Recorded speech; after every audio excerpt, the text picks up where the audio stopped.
What's the doc got for Wow. Yes, come on. So is this mic on? Can everybody hear me? Yes. Open mic, you knew I was gonna.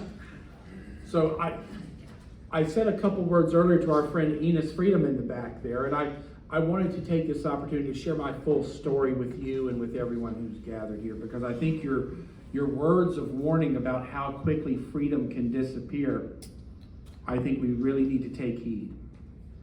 So Enes, just to bring you up to speed, I was a normal family doctor. You know, I had a comfortable practice in a small town 3 hours west of here. And I was happy to just be the local doctor. And then, of course, 2020 happened. COVID hit. And you probably all remember what we went through during that year. In my part of the world, we had patients running around who were hearing on the TV that they were going to die. You know, they were going to die tomorrow, and it was going to be a horrible death.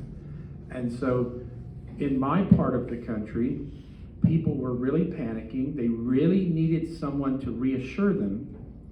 And that's what I did. You know, as a physician, that's what we do. You know, if someone has cancer, we don't say, oh, sucks to be you. We say, look, we're going to help you to the best of our ability. We're going to do the best we can. We're going to get through this. And that's the advice I gave to my patients. It was so much appreciated that later that year, my community named me Navarre's Business of the Year. And I said, why are you giving me this award? They said, because when everyone else was losing their heads, you didn't. And so I really appreciated that from my kids. It's the first time I ever won the award in my community.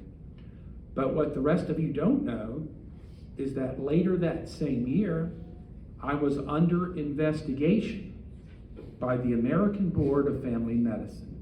Now, how do you win an award and then a couple months later you're under investigation? Because as our information changed, as our government's policies changed, so did my advice, so did my recommendations. It's one thing to offer someone a treatment or offer someone a choice or offer someone a vaccination. I'm vaccinated, I took the choice, I got vaccinated. But it's another thing entirely to force a treatment on someone or to force a shot on someone. And so when our government came out with mandates, they said, you won't be able to go to work unless you're vaccinated. You won't be able to go to rock concerts unless you're vaccinated. We are going to force you to do what we say. I said, I'm out. You lost me on that one. Because the whole point of being a doctor is to advise people. Think of all the people I see every day that smoke. I may tell them, you shouldn't smoke, but there is nothing in the Constitution that gives me the right to follow them home and knock the cigarettes out of their hand. That is not constitutional, and these are the types of measures that our government sponsored. And so as a result of me speaking out against masks and mandates, I was investigated. But Enes, the story has a happy ending, because a guy like me, it only took me about 5 days to clear my name. I called the president of the association. I said, what's going on? Don't you know I'm vaccinated? Oh, you are. Oh, we're sorry.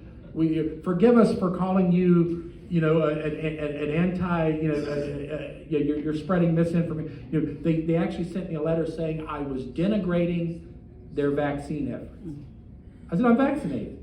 And so I got them to drop their case.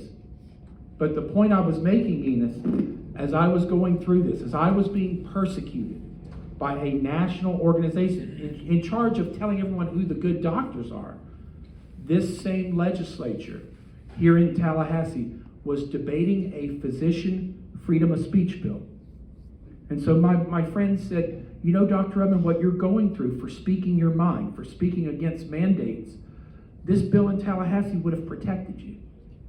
So I came up here, I testified, I told my story in front of this very same legislature, and Enes, you'll be surprised to know that after giving my heartfelt testimony and have everyone say, man, that was amazing, that was fantastic, I got home and the news media wrote a hit piece on me. It wasn't enough that they discredited me and that they tried to ruin my reputation. I'd come up here and bare my soul, and Politico.com wrote a hit piece. They said, oh, he's really not a good doctor. Don't listen to him. Don't believe him.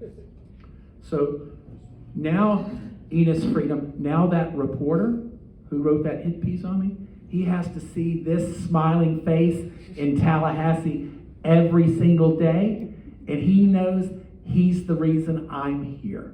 Because when he attacked me, when he attacked my wife, when he attacked my family, tried to discredit us, I said, Sophie, the enemies of freedom are never going to leave us alone. We must fight back. So that night, I decided to run for office, and here I am with several like-minded friends who were in the audience tonight. We are all here for a reason. We are all here to protect Floridians. We are going to keep Florida free. We all, each and every one of us, strongly believe in the free state of Florida, and there is nowhere else in the United States, nowhere else in the world I would rather be. So thank you for inviting us here. Thank you for bearing your heart and telling your story. But I promise you that your message is well received this evening. We are going to be vigilant. We are going to be protective. I actually have a bill that's going to be debated on Friday, protecting. It's the very same bill that did not get passed last year. That physician freedom of speech bill is now my bill, and my promise to you here tonight is that it will get passed and it will become the law of the land in the state of Florida. So thank you very much.